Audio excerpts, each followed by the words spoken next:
Surat ward number 5ના corporator Nirali Patel સામે ગંભીર આક્ષેપો થયા।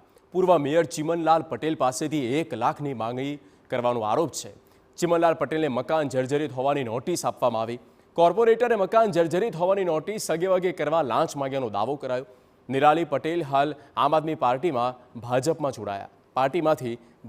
જોડાયા છે।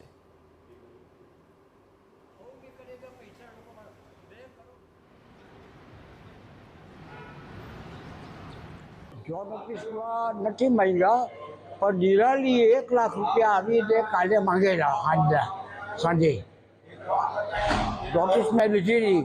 ચાલો મને કે નોટિસ તમારી દફતરે કરાવી દો, ₹1 લાખ તમે આપો તો નોટિસ દફતરે કરાવી દો। કારણ કે ચાલુ કોર્પોરેટર અને સુરત શહેરના પ્રથમ નાગરિક માજી મેયર પાસે જો પૈસા માંગણી કરતા હોય તો કે સુરત શહેર માટે ખૂબ ગંભીર બાબત કહેવાય।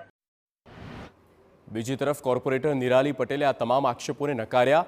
નિરાલી પટેલે કહ્યું કે ચિમન પટેલ મારા મોટા સસરા છે। ફેમિલી મેટરને રાજકીય રંગ રૂપ આપવાનો પ્રયાસ થયો છે। તેમણે વધુમાં કહ્યું કે મેં કોઈ પણ રૂપિયાની માંગ કરી જ નથી।